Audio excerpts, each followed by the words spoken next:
फेफड़े के कैंसर की बात करें कि किस कारण से होता है, तो इसमें जो प्रमुख कारण है वो सिगरेट स्मोकिंग है। टोबैको स्मोकिंग, चाहे बीड़ी पी जाए चाहे सिगरेट पिया जाए, सबसे प्रमुख कारण यही होता है। 80% से ज़्यादा केसेस में यही कारण होता है। जितने भी लंग कैंसर के टोटल केस होते हैं उसमें बीड़ी पीने या सिगरेट पीने की हिस्ट्री रहती है, इसलिए ये ज़्यादा कॉमन होता है पुरुषों में। और अगर कोई भी व्यक्ति जो 10 साल से ज़्यादा समय से बीड़ी या सिगरेट पीते हैं, उस केसेस में संभावना बहुत ज़्यादा बढ़ जाती है। ये नॉन स्मोकर की तुलना में स्मोकर में 15 गुना से भी ज़्यादा चांस रहता है लंग कैंसर होने का।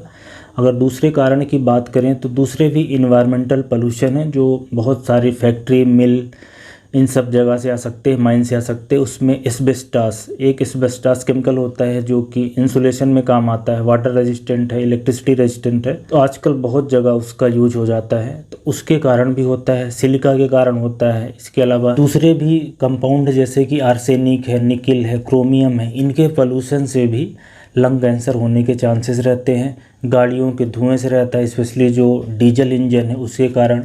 रेडिएशन के असर के कारण हो सकता है। तो रेडिएशन, जैसे किसी पेशेंट को कई बार कैंसर के ट्रीटमेंट में रेडिएशन दी जाती है, दूसरे भी इलाज में रेडिएशन का यूज होता है। इसके अलावा जैसे सिटी स्कैन करते हैं उस समय रेडिएशन निकलता है।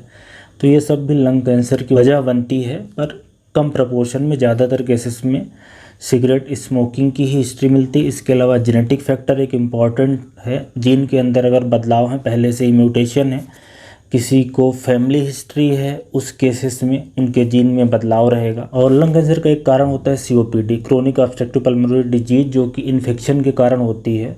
तो उससे भी लंग कैंसर के चांसेस बढ़ सकते हैं। बहरहाल जितने मैंने कारण बताए, इसमें से सिगरेट पीना और बीड़ी पीना, ये दो प्रमुख कारण है। बाकी कारण जो इन्वायरमेंटल पोल्यूशन है वो किसी तरह से हो, चाहे किसी मिल से निकले, फैक्ट्री से निकले, किसी खदान से निकले, गाड़ियों से निकला धुआं हो सकता है, और दूसरे किसी तरह के भी जो पोल्यूशन होते हैं उनमें थोड़ी बहुत पोटेंशियल रहती है कैंसर कराने की।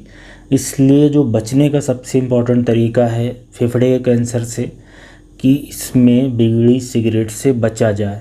एक्टिव स्मोकिंग भी कोई पी रहा है, और अगर कोई पैसिव स्मोकर है जो बाजू में खड़ा रहता है, उसको भी चांस रहता है।